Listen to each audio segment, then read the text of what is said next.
What is this shift? I have to restate it now. Here we are. Go ahead, take it away. Repeat everything word for word. Well, we can move on to the hidden energies card, because I also felt that that was pretty spot on about. Yeah. So the keywords that I have is nervous, ongoing battle, guarded, wounded, courage, persistence, and drained. It says when the Nine of Wands comes up in a reading, it can signify you feeling drained or tired. Have you been fighting a battle, or are you disappointed in the results? You could be halfway through a battle and needing the strength to keep going. This is the looking over your shoulder card. It is important to protect yourself, but it's also important to focus on the task ahead. You are so close to success, but you need to stay focused. Recall how you handled situations that helped you or hindered you in the past. This will help you handle your current endeavor. Take that gained wisdom and use it to your advantage, which also to me feels really spot on for a lot of things, kind of also to do with that first card of feeling like I'm rebelling, without a cause or whatever, pushing against the grain. That is, I feel like we're all a little kooky, right? We're all creative, artistic type people. Obviously, that's why we're here. And I feel like I have been that way, but for a really long time, I've just been trying to fit into society's expectations and just get a job and work and pay things and buy things and save. Ooh. Yeah, like mindlessly going into this thing, and just me as a person that chose to not like create her own individual family. I've been just a really great support for all of my family.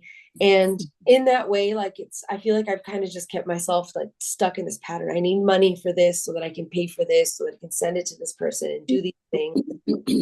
When I've just been fighting it because I don't want to have a job forever. I don't want to feel like this mindless, soulless servant person giving away the best hours of my day to these corporations that are going to use it to do things like buy an extra yacht, or to do things like buy an extra dress that just it would be so ridiculous and expensive and unnecessary. Whereas if I choose to reorient myself for what do I need my finances for, and how can I, if I'm more mindful and here in the now, like you were saying, Soulma, if I'm more present with the decisions that I'm making, I can say I can use less, because something that being unemployed right now is teaching me is I don't need to consume as much as I do. I mean, granted, I'm also home more often so I can cook, but eating at home is so affordable and so easy and so healthy, and I feel better. And it's just made such a difference. Whereas before, just exhausted, tired, burnt out, you're just getting convenience. We're paying for convenience at the cost of ourselves. Mhm. It just doesn't make sense. And I'm trying to find a way to make that work, I guess. Going into the future here now. It's like remembering that I am here now, but I'm trying to line myself up in my next job where it's not just a job, it's something where I could invest myself in my energy into and be proud of what I'm doing. I don't want to, I'm moving away from office and sales and these just basic corporate positions where I'm not happy. I want to do something, even if I'm working really hard for someone else. I want to at least do something where I feel fulfilled, where I feel like I'm doing something that's purposeful. I guess. I don't know. Something that I've started realizing with kind of along those same lines of what you're saying, or kind of to further that in a lot of ways. What I've been noticing in my own life is this decision making. What I was seeing, what I was hearing with what you're saying is like being present, but like having a conscious decision making. So like that next job, you are consciously deciding this is going to further me somehow. I'm consciously choosing to be in this place because this is the benefit that I want, or this is like, it's not just, oh, this is just have to make money. I just have to do this. This is just a means to an end. It's just where I'm at. But you are choosing, saying, I'm going to be here because this is what I want to do for whatever purpose. And when as I've been doing that in this past month or so, like I've noticed in myself this shift of like peace and happiness and like just being able to just sit in my place and know that whatever it is that's going on, whatever it is that I'm choosing, I've chosen this, and I love that, and I love that, and it's changed my entire outlook to be able to say, despite all this craziness that's going on, I'm choosing this moment. I'm choosing to be present with this moment. Being more intentional in your decisions, even if they're not always working out 100%, you feel, yeah, I get what you're saying. Like you feel more at peace with it because at least you know, like that's done with. Like it's the decision is made. You're like, yeah, okay, this is what I'm gonna do. I'll pursue this till the end, and we'll see where it goes. If that doesn't work, then I'll move on to next. I don't know. Yeah, I get exactly what you're saying. There's something about it. It's like you've just taken ownership of your whole life, and not that you have like control over everything. You can't control everything, but you're just saying, I am here. This is me. This is what I am. And all these external factors, like they have a play, they have their purpose, they have their whatever they're doing, but I am choosing to have those as part of my life. And if I want to choose something different, I can do that. But this is what I've chosen, and I don't know. There's something about that ownership that's really been making a difference for me. What are the sage advice from our elders here? Well, I'm telling you, almost every word you're saying is just already so brilliant, both of you. And when you were reading the very beginning, Daniela, the very first couple of sentences, I literally did this again. It was just like, and it's a page of swords, and I don't have a lot to say about him other than that's me right now, letting go of what isn't the moment.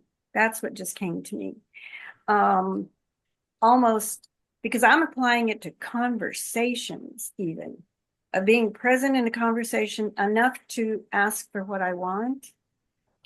And out of rebelling, when we were talking about the other card, the Hierophant, and plus you don't have either of the cards, you were just looked it up in the book. I don't know, I haven't seen Oh no, that yeah, or, I first pulled the oh Hierophant. yeah, that one's hard to see Yeah. there. The Oh, Hierophant okay, in reverse. in And I reverse think even. Super And Richie shiny. had something to say about the reverse that was also very interesting in one of the promotions she was making, and I don't remember what it was, but we can look it up. Because it was the positive aspect. Yeah. How does positive question? Um, so what it took for me to give up the rebel without a cause that I didn't know I was, which served me until it went to the point of going against me, but I think it got to the point where I could see that I was the one that was causing myself to argue with it, with anything that was coming from trust, and I wasn't trusting myself. And so, of course, it's a red flag. You're going to get into trouble. You're going to get some kind of interruption, right?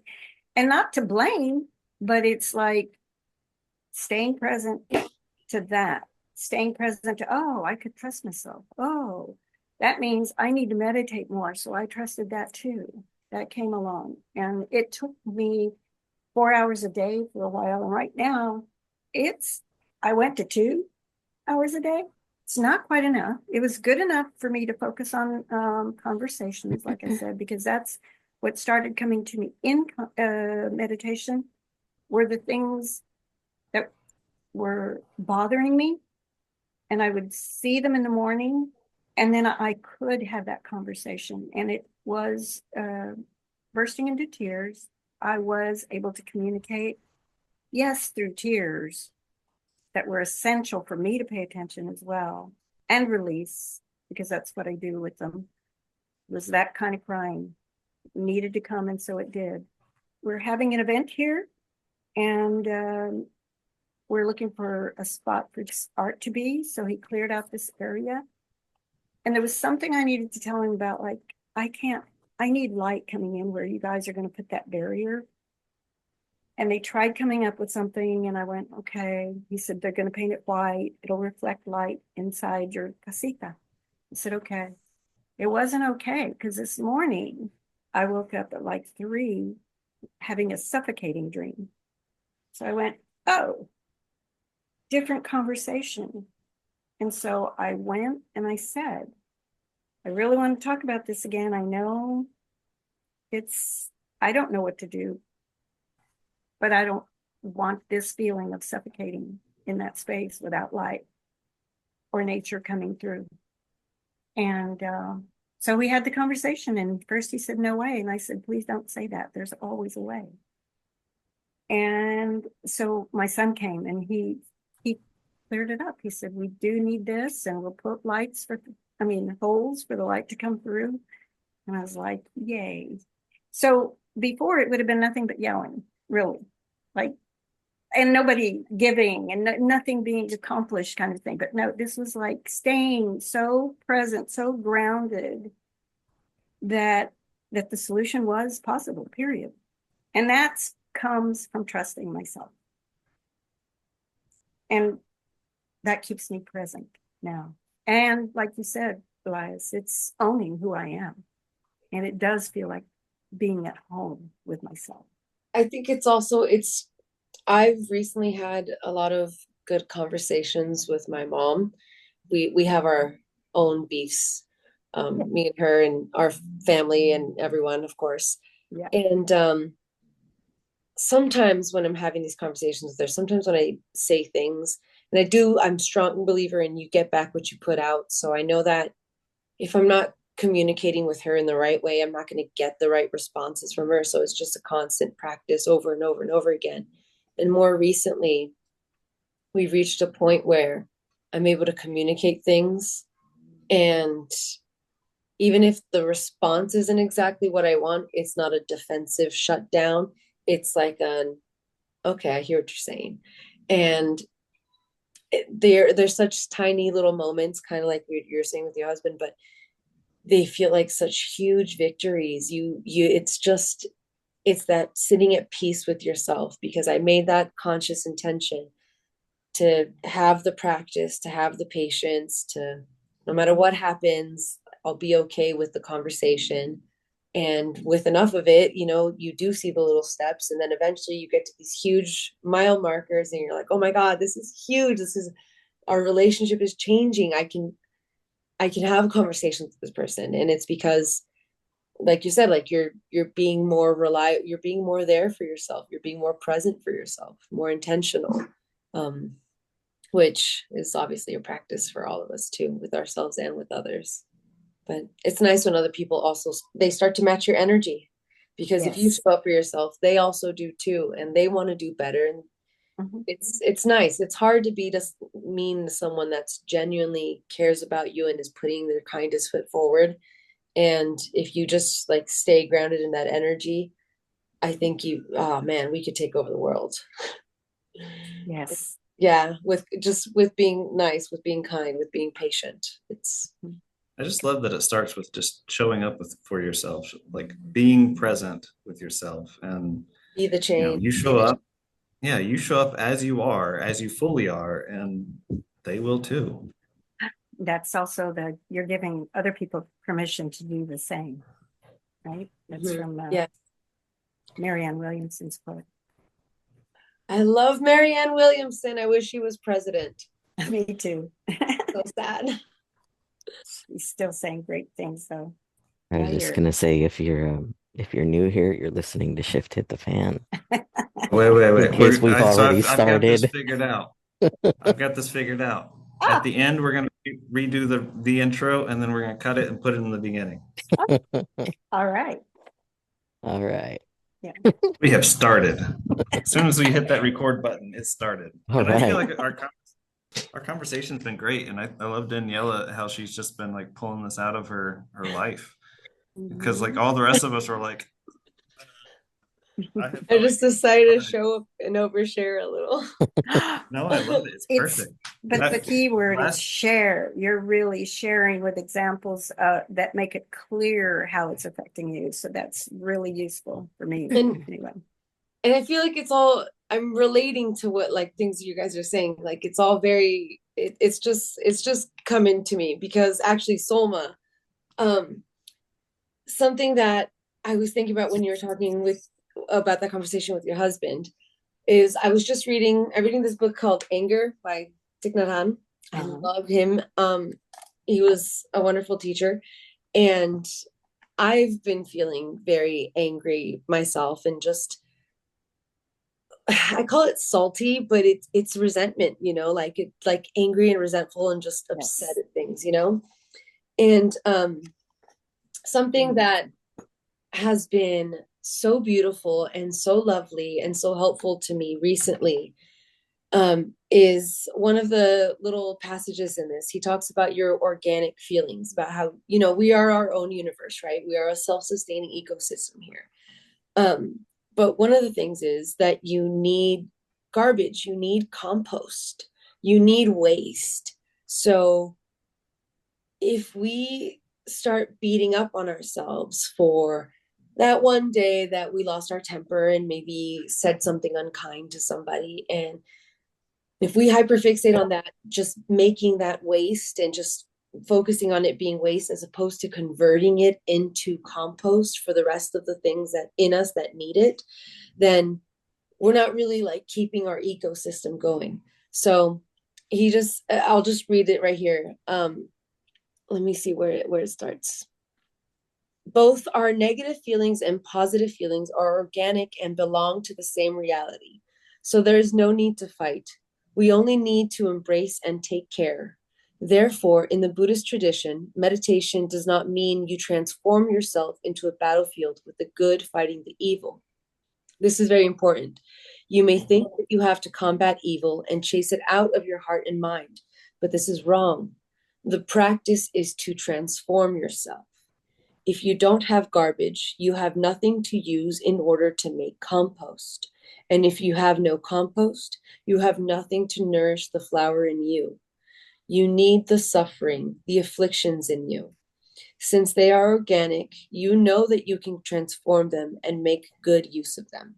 So sometimes we have to go through those terrible garbage experiences of getting caught in that anger cycle where we're just unkind to people, or when we get really sick and we just get really down on things. Like we go through these phases and we think that they're bad, but it's completely necessary. In order to launch the slingshot, you have to be able to stretch it back with power, with strain, with stress, in order to launch yourself forward. So it all makes sense. And I'm sure that if you also help, because he also talks about in this book about watering the seeds of your partners and everyone around you, but Mhm. not only does your partner obviously need to do this for himself, but you can do it too. Like, we're here to support each other and help each other, because if I know how to make compost, then I can help my sister make compost. And if my sister has made compost, she can help me when I'm not quite doing it. We can all support each other in turning our waste into beautiful flower gardens or whatever. Yes, absolutely. It does make me think of the star card that you drew, Elias, because I kept seeing, like I said, ripples in the card, rippling out from, what she's pouring. Um, I don't even have it open right now, but I can remember it actually. The clouds were in layers, and I always talk about what we're going through as layers. Yes. And every visual thing represented the layers and the pleats of the clothing, one upon the other, upon the other, upon the other. The clouds are doing that as well. The stars painted that way, and also the emanations outward are that. The bushes are in front of one another. The mountains are in front of one another. Even the tiny ripples behind her in the water. And that all represents life. The ripples of life, or just even what comes to mind is you don't want it flat. That's flatlining in the hospital, right? The life curve shows you the ups and the downs and all, but this is a brilliant, shining emanation of our souls. That's just such who we are. We came here as stars. Makes me think of the butterfly effect. Yes. That Mm-hmm. just the beat of a wing of a butterfly can create all sorts of changes in the future. A hurricane on the other end of the earth, or I forget which, where it is, but yeah. I take off And the glare. I don't know how to fix it, but okay, yeah, so, she's got all the ripples here. yeah. But in the other one, it's every little thing represented is Yeah. layering and rippling. It's Daniela, what you're saying with this compost. It reminds me of this process that I've been going through lately of having that quiet time to just listen to the voices in my head, to listen to like these things that are telling me that I'm terrible or that I'm doing the wrong things or that I'm like making me question my validity in life, my worth in life. And as I just listen to them and just let them kind of run through, not really trying to grasp hold of anything, not trying to find some action that I need to take, not trying to find whatever, as I've just listened to them, eventually they just run out. And it's just like, oh, I found that breath again, that page of swords. Oh, Yes. it's just expelled out the waste of the waste inside of me. And what I've kind of started to see thoughts as, and I saw this a while back ago, that thoughts are kind of like exhaust in a car. Like your body's having all these chemical reactions and Yeah. it's just associating these chemical reactions with these thoughts, these images, these words, whatever it is. And so sometimes you just have to like let the chemical reactions do their thing, run themselves out, and then until they're just gone, instead of trying to use those chemical reactions to like continually feed the machine. Yeah. What is it? Why is it here? What is it doing? It's just let it be. Yeah. That's a big practice with like mindfulness. And one of the mindfulness practices I have is it's similar to that where I will like I've set a timer to go off like every minute or every 2 minutes or something like that. And in that time, I just let my mind wander. Just let it and all the things wherever it's going, whatever thought process I'm trying to have. And then when that timer goes off, I bring it back, bring my focus back onto my breath. And so I follow my breath or my heartbeat or something inside of my body. I just listen to that. And then when those thoughts come back around, they're different. Like because I've broken that thought process and broken the chain reaction, they come back around and they're different. Maybe they're a little lighter, or maybe I'm thinking about something completely different. But just that act of like breaking the cycle, it just forms that feeling inside of me of, oh, that thought wasn't that important. It was just a thought. It was just a fleeting moment of some recreation of the life that I'm living. I think so often our autonomic response is to hyperfixate on it, right? Because it's what we evolved to do. We need to focus on what we've done wrong so we can do better. Because, when we were first coming out of the primordial goo, that's life and death. You have to make sure that, okay, I hunted incorrectly over here, almost got killed, make sure and do it this way next time.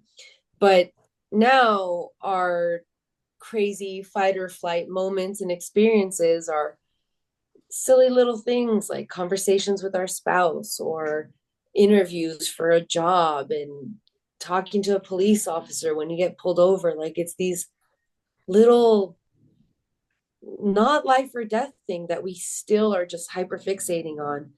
And yeah, that's the point, is just to break the cycle, whatever it is. If you just let it like you're saying, exhaust, or like a balloon just running out. Like, just let it do its thing and let it run out, and then what you're left with is maybe something that you can worry about. Then what are your thoughts afterwards? Because I do notice I hyperfixate on all the critical thoughts of myself, but anything kind or nice or positive is it's immediately gone. It's like, oh, okay, well, they don't mean these things. Like, I will believe that I'm an idiot 10 times before I believe that I'm an intelligent person, because I'm like, they're just saying that, they're just being nice. They're just this. But the other one, I'm like, they wouldn't have said that if they didn't mean it. And it's what I'm choosing to believe and what I choose to hyperfixate on. And if I can just break these cycles and just remind myself to come back to the here and now, then I don't know, it just changes how you feel throughout the day. And if you feel better about yourself, you're kinder towards people. You feel better about the world. Change your perspective, you change the world. So it's so important to work on ourselves before we go out and try to help others. And I mean, even just existing in the world, we're gonna influence and affect others. So it's important for us to take that daily moment to come back to the here and now and try to be intentional. Oh, it's like our human responsibility. Gosh, annoying. Well, and I think this process, like we sometimes think, oh, if I can fix it right in this moment, Mm-hmm. then it's going to be better. But then we go back to it and we keep feeding it, and we forget that it's as simple as just taking a breath.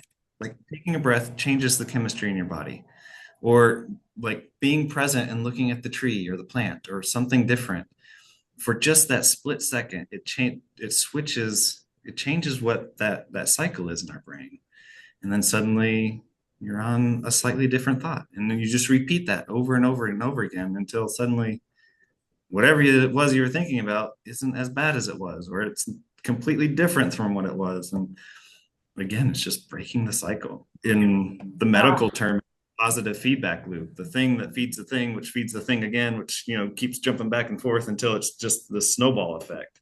Yeah. But And I'm going to shift the breaking of the cycle to shifting the cycle, which becomes the ripple. Because you've said each time that happens, it turns into another thought. That's what I've always called layers. It's like, yes, that one's gone. That one's permanently gone. And when it returns, it's new. It Yeah. may not be completely new. It's probably going to be new again.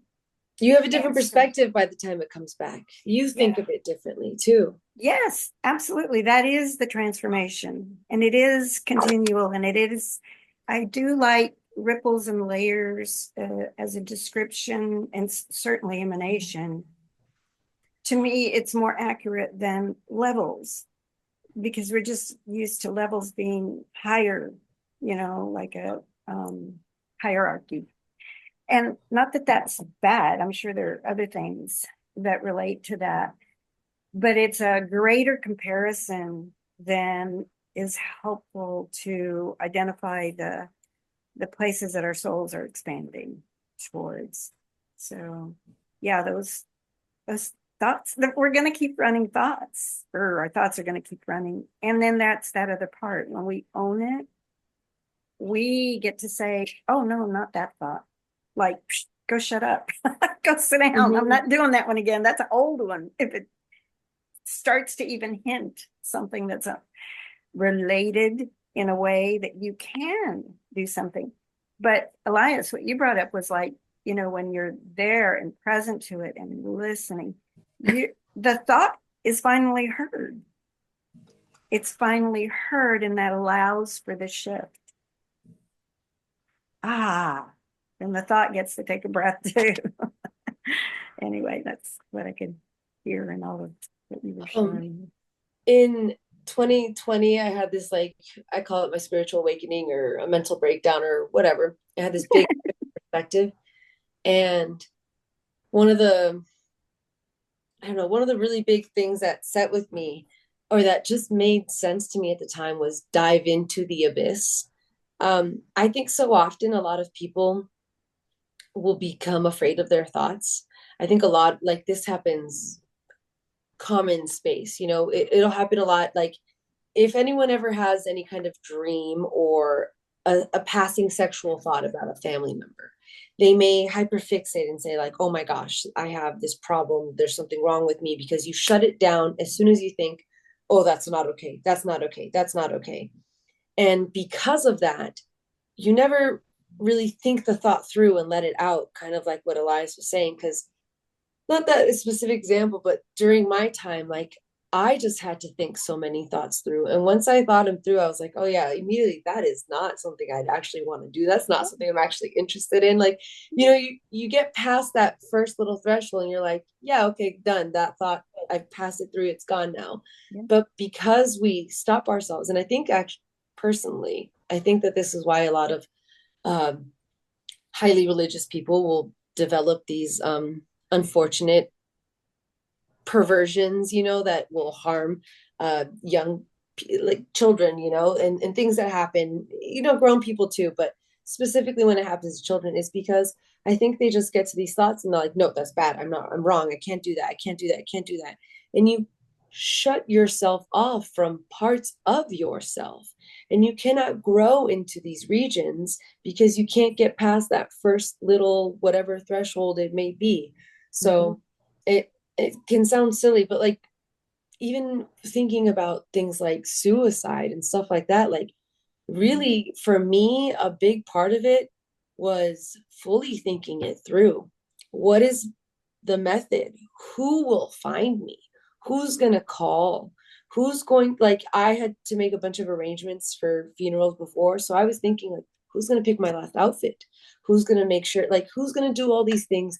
And am I okay with doing this to people? Like, I'm on the other side watching this, like, is this an okay experience? And once I thought all that stuff through, I realized it's not an option. Is it a thought that comes up? Absolutely, still all the time. I am unemployed and I'm freaked out about life right now. And I'm single, not married, like, not doing all these things that like society expects of me. And I was like, these thoughts crossed my mind, but because in 2020, I just thought through everything. Like it's not an option. I know that it's genuinely not an option. I wish it sounds lovely, but so does, telling Elon Musk to shoot me out into Mars. But I know that's not an option, I think, oh, that sounds peaceful. But then I'm like, okay, back to work, back to what I need to do, back to what matters, because I'm able to let that thought do its thing, work its way out, and I can get back to what's important, which is what the here and now is. What can I do here and now? Worrying about these things isn't going to help me. Stressing about these things isn't going to help me. Getting angry about these things isn't going to help me. But focusing on right here and now. I'm hungry. I need to eat. I'm not very intelligent when I'm dehydrated. These little decisions of caring for yourself make these huge ripples out into everyday life. Everything you do, it's really impressive. Yeah. Just the changing the cycles. Yes. The shift where you're shifting and shifting cycles. I feel like I'm going through a midlife crisis. I'm going through something. Yeah. That's awesome and very conscious of you. And we need labels sometimes for that. Yeah. Yeah. And just because I really was pointing to that part of like, once going through it enough times, say now when you have the thought, it's not an option. That's you being in the driver's seat.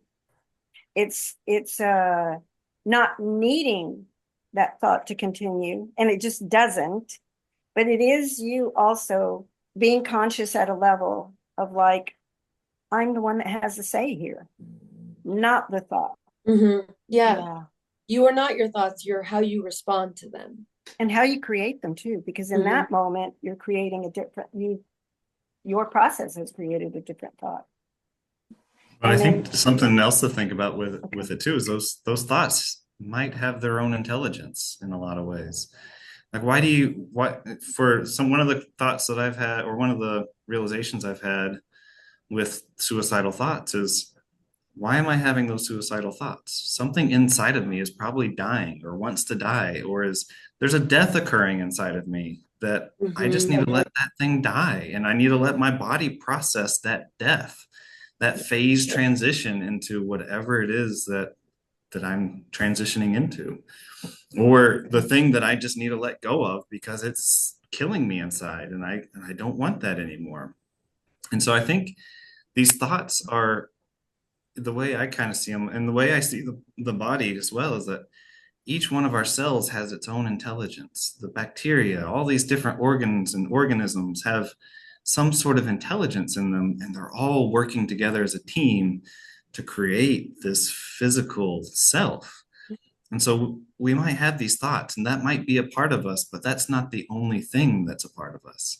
We also have, sensation in our fingers and sensations in our nose, and we can bring ourselves back to other parts of ourself that might help us integrate into the intelligence that's happening inside our body. And so going back to that exhaust idea, what if that's just our body's way of processing the things that are happening around us, then we let it process. We let that intelligence act in the way that it needs to act, but then find some form of relaxation so that you're not so tied to that process that's happening. And I think that's where just letting those thoughts go and just saying, what are you here for? What are you trying to tell me? Mhm. What is it that I can learn from you? And have that compassion for yourself, for the intelligences inside of yourself, the different components that make up who you are and what your body is. I think there's a lot of wisdom in just listening to the wisdom of our body. I'm glad you just brought up wisdom too, because I thought of it earlier, even when Daniela was talking, because you were talking about needing the compost, needing the darkness, needing the pain, whatever that is, needing the times in relationship that it's fucked. So needing all of that. And at the same time, I lost the second part. Oh, with the wisdom. That's the gaining of the wisdom, going through that pain or whatever we want to call it. Yeah. And for me, I love calling it wisdom because that's what it is. And for me, that's more empowering than calling it a lesson. Really, we came here as humans and we're here to learn lessons. That sounds fun, you know. No, how about there's a purpose for it going through this. And we will go through it. And I also just, see the difference. I am not a person. It took a major, major thing. Gosh, when was it? I was well into let's see, I'm 73, well into my 60s when I got the sense of a suicidal thought. But even then, it was like, oh, now I know why others get to this point. For me, it wasn't, man, I'm going to go kill myself. But it was like, I got the feeling of it. Mm-hmm. And that was all it was for me. And however, the purpose that you just described, Elias, for me, it comes in dreams, like my suffocation dream. I was going to die underwater until I realized I just got to be with the water. And then I didn't need to breathe. And then I woke up. And then I knew what it was about. The suffocation in my little casita. And I had to get up and I came in the office to finish sleeping. I think what it felt like to me is like there's wisdom in, for one, listening to these intelligences, to these voices in our life, to life in general, but also deeper than that, just experiencing life, being with the experience, just realizing that you are in a physical body having such a deep level of experience that it can be overwhelming. But being with that experience, I think, there's power in that. And like last night, I did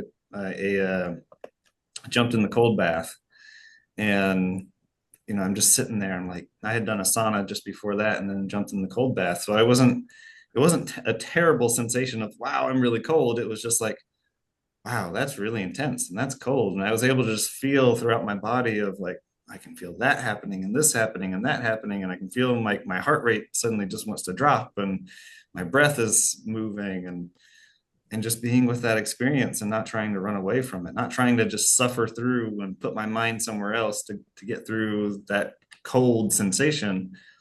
But oh, can I be with that? Can I connect with my body? Can I bring all members of my body back together? And I think in some ways I like to look at the word remember as remember. You're remembering, you're putting your members back together and connecting this sense of wholeness to who you are.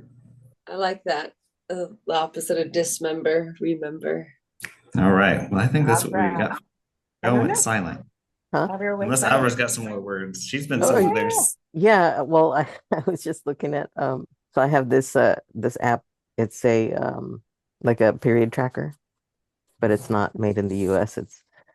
It's it tells you what your hormone energy is for the day, and I'm in the observation day today. So I'm like, how Okay. perfect is it that I'm observing here all of my thoughts just coming out of your mouth? Yes.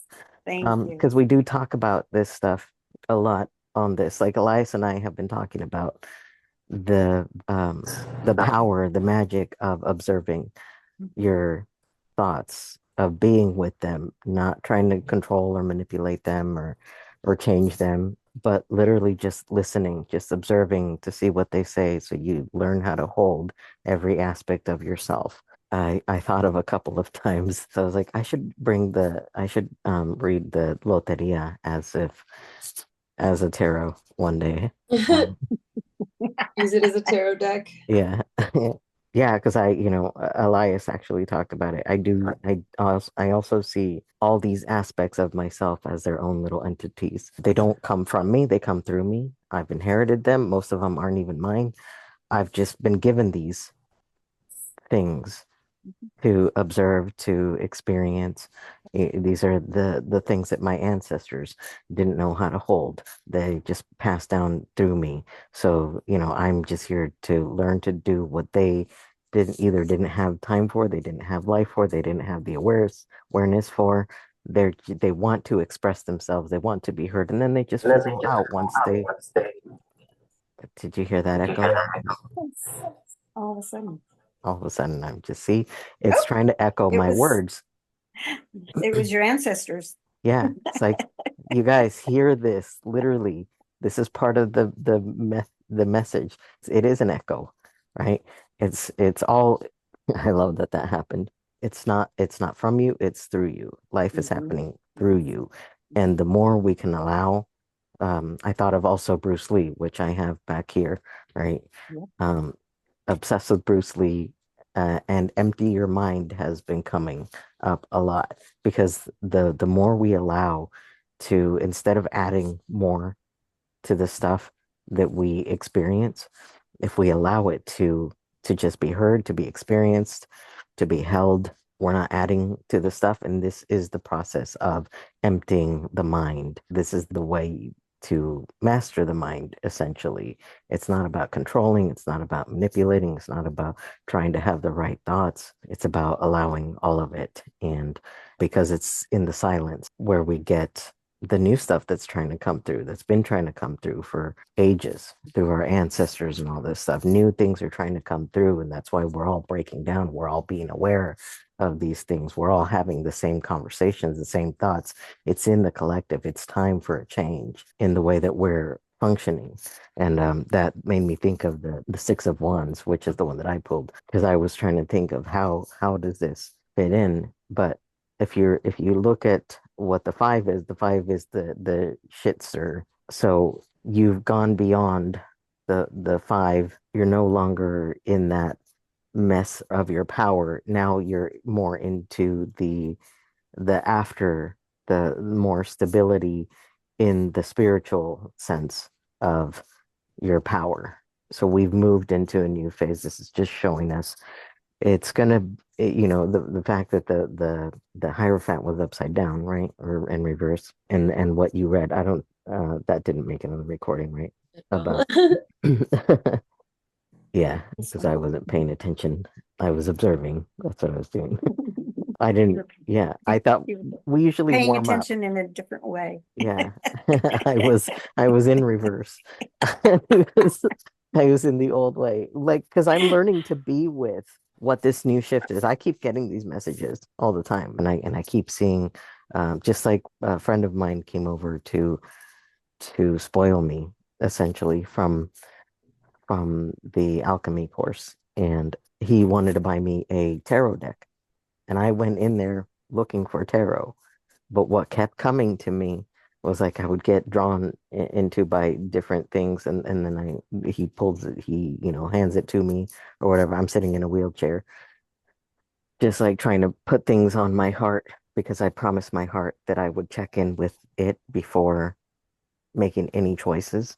I said even if I have attachments to something else, I'm not gonna go outside of whatever you say feels good. I want to be heart led. So I was holding on to this one tarot deck that I really wanted, but when I put it on my heart, it was not comfortable. It did not sit right because I'm like attached to the image of it.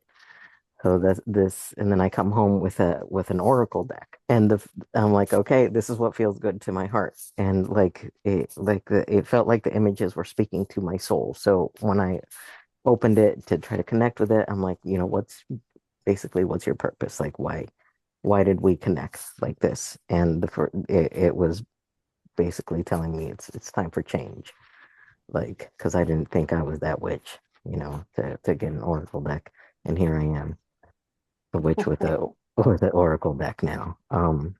And so yeah, I don't know if I got off my point, but this is how I am learning to be with that new shift. What is trying to be called through me? What is trying to be born from this experience? Because it also told me it's time for change. It's time to be. I've spent enough time in the dark. It's time to come back out in the light and time for change. So I was like, all right, you win. You're right.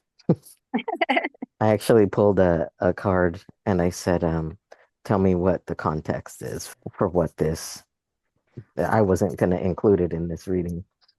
Mm. I just wanted to have a context for how to read the cards, which is why I've been just sitting here and observing because I'm like, how does the time master fit in to this? You Is that an know, oracle card? yeah, this is the oracle card. It's essentially, like what we think of in like spiritual spaces that it's a construct. We basically get to say what's really happening, past, present, and future. And I think that's a pretty good container for what I said. Just took me a bit to sort of process. Like it's all trying to come through us. It's been here from the past or wherever, the future. We just get to hold it however it wants to come up, when at the timing that it wants to come up. It's not going to come up in the way that we try to force it or whatever. Whatever wants to be dealt with is going to come up. I think some of y'all have mentioned that, something similar. When I think of a time master, I think of timelessness first, which Hmm. includes all of it all at once. And I think we do get to ask. And I don't think that's controlling. Hmm. I think that's also coming through. And Yeah, but and it's then we on your get mind whatever, for a reason. yeah. And we need clarification sometime when it Hmm. comes through. And also that place of like I'm a generation older and I hear the nuance or I catch the nuance of the old referred to as, and it probably wasn't there, but I still want to bring it through, that when the messages came to you, they could have been fully full wisdom at their time and then given to you to develop further, and not necessarily that they hadn't dealt with it. There's just that opening of that as more available, just coming through us so that we can also be more open. And then the force versus cause, because I think cause is also what I was getting to about the being empowered. That's also with the time master and how I play with weather, because not, I mean, it's not like nobody plays with weather, but there are groups that do. But when I played with weather, it wasn't because I was in a group. It came through me. I was doing it to help others, and it worked. So I continued.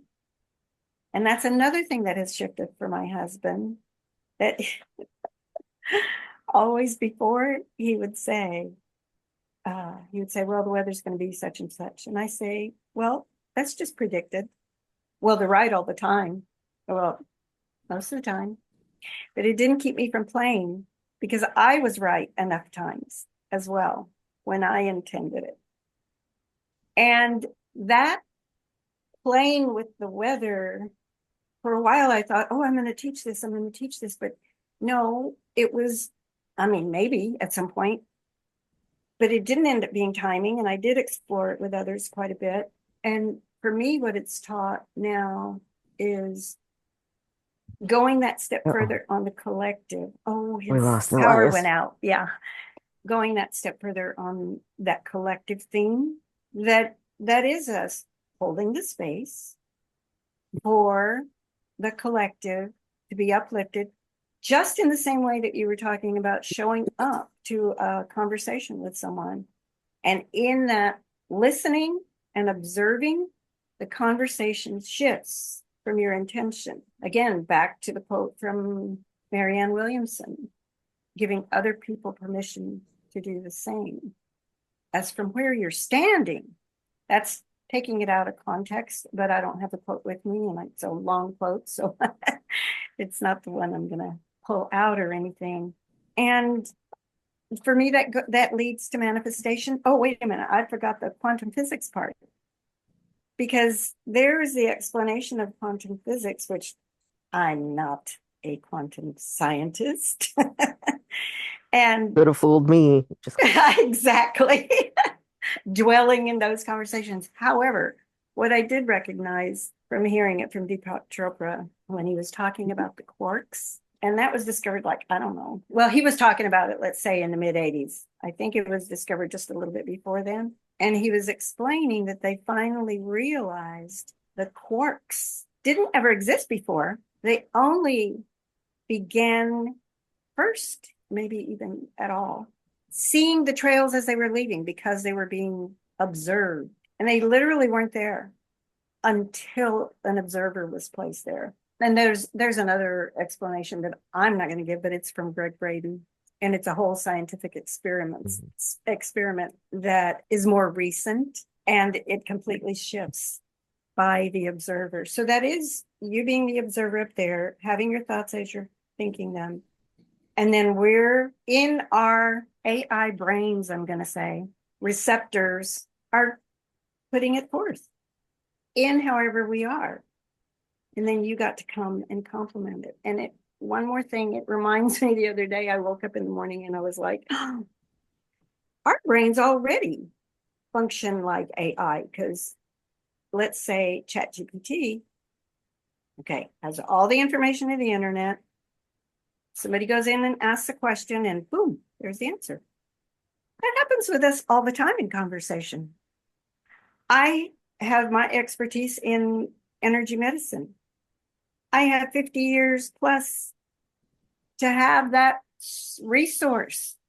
When someone asks me a question, I have that answer because of all that experience. Not because, and some of it was, of course, half of it was reading, but so much of it was lived and practiced.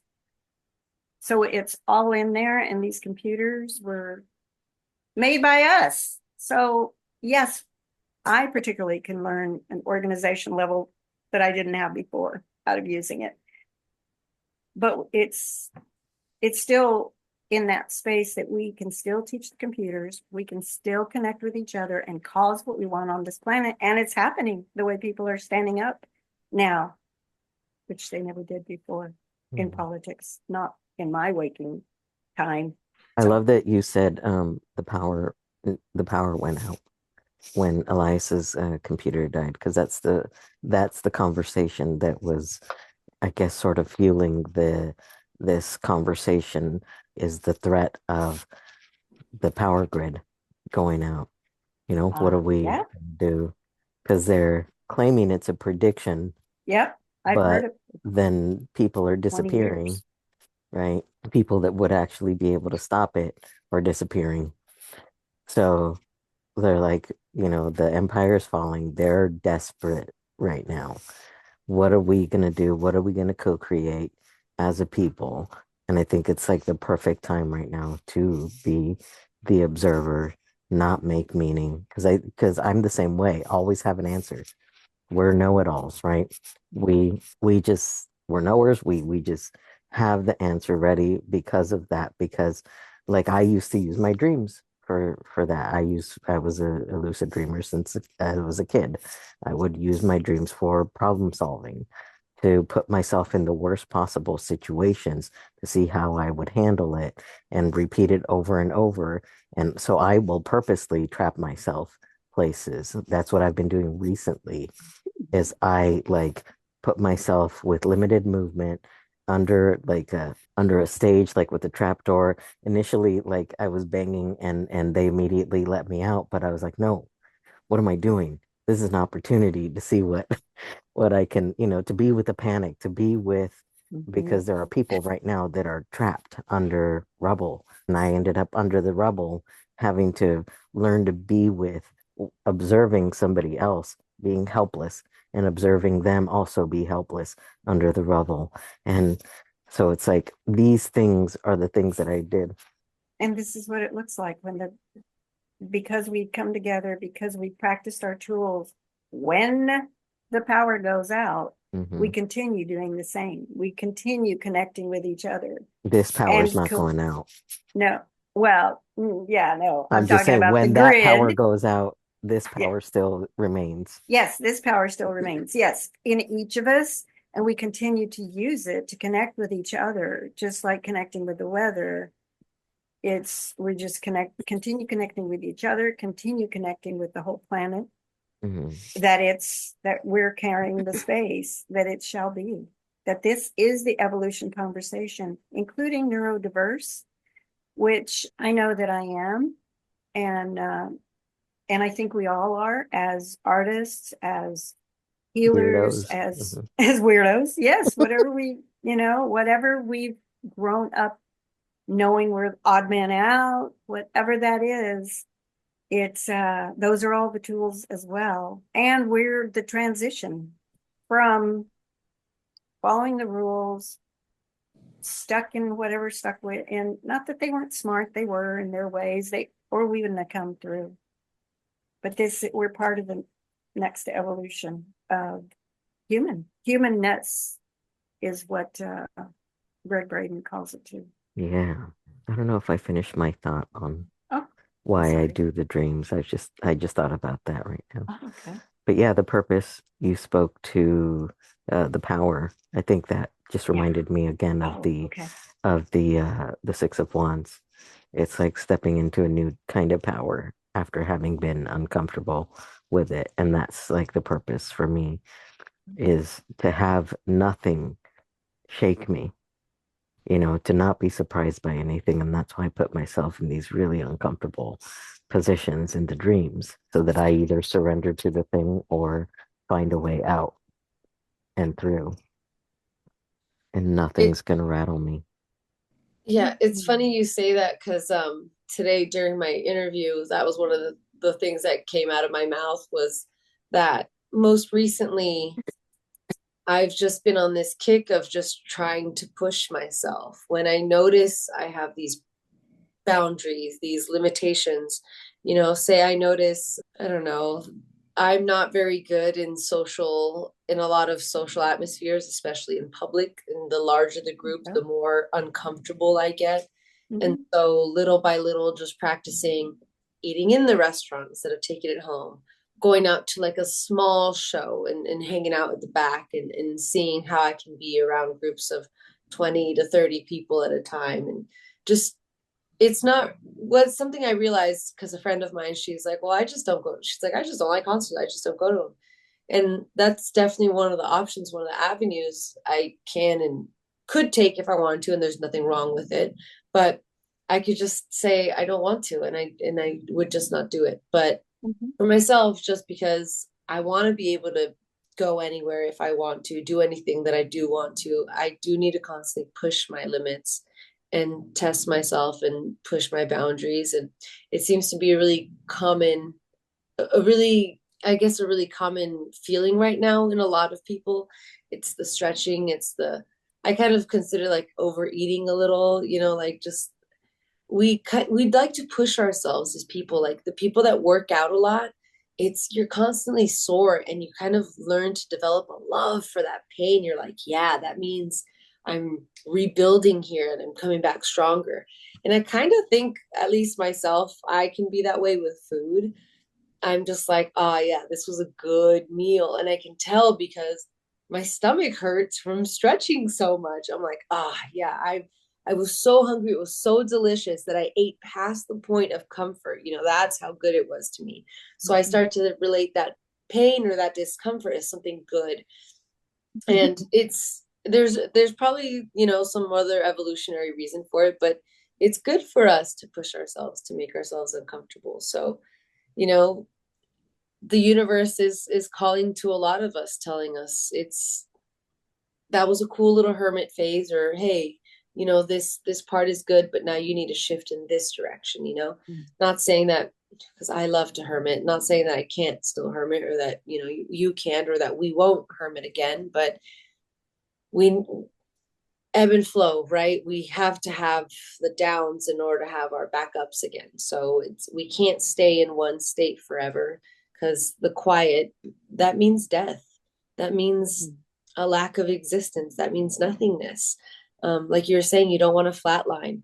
That's so true in everything.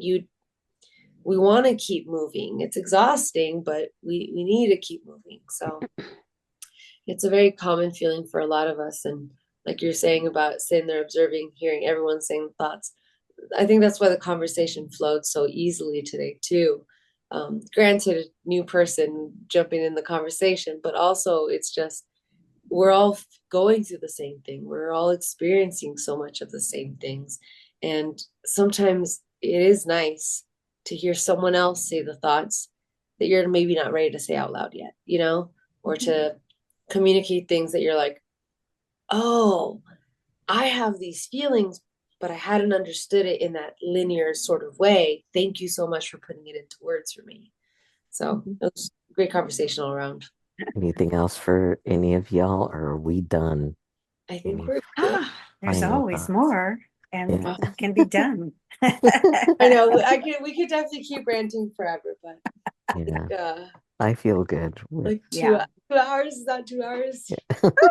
Good time, good time. I feel Oh good. my gosh, and that's only the recorded part, right? Oh no, Yeah. you added it. Okay. I don't know, yeah. All righty. All right. Well, this You has want been Shift Hit the Fan. Okay. We Thank you love you. for having me on. Yeah, thank you. Is there anything you want to promote um or say about yourself? Kindness and acceptance. Awesome. Always Okay. love that. You're not ready to be followed on the socials or anything? No, No, no, nothing. I'm working on getting over the thought that you're gonna post this on the internet. That, All right. that with Yeah. my real face. So it is what it No is. filters.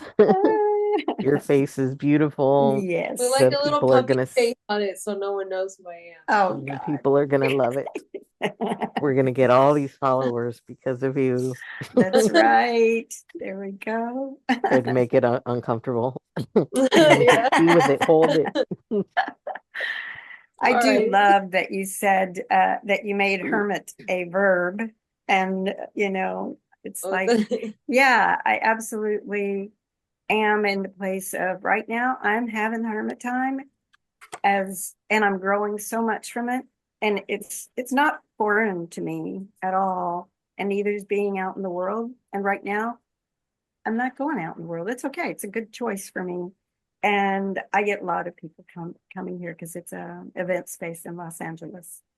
Yeah. And so I get enough interaction in person. And it also reminds me to stay in connection with my family, even when they're not here, not just really connect, because you spoke about nurturing. I'm sorry, but I did think of this earlier.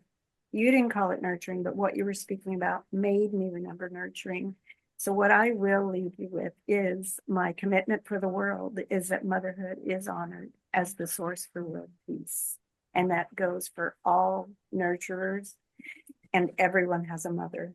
So everyone's affected. Facts, yes. Yes, awesome. Thank you. Thank you both for being here. Solma's also newer to the show. I'm trying to read this. It's Elias saying, "Thanks, Daniela, for coming on for me. I really Oh, enjoyed having her on."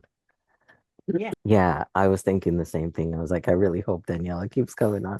I don't want to put it out there and put pressure on, but I really I'll just hope. off my video.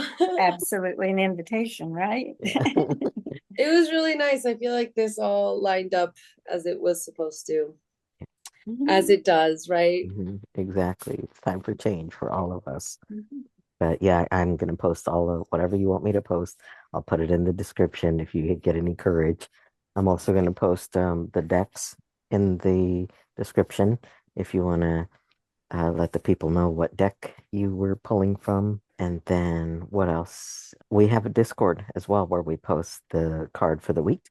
And I think that's all of the housekeeping stuff.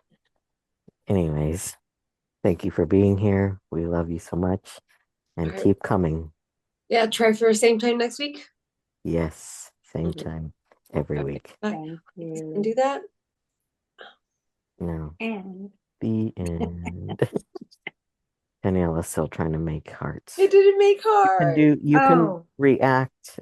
There's a little button to react at the bottom of your. the heart That's what shape. Solma does because she Mhm. also doesn't get the hearts. This is a. Oh, but above that, you There see you There you go. another heart go. above it. Ah, look There you at Yay! go. Hearts. Hearts for Ta-da. everybody. We love you. All right, bye. Thank The you. Bye. end. Let the shift hit the fan. Let the shift hit the fan.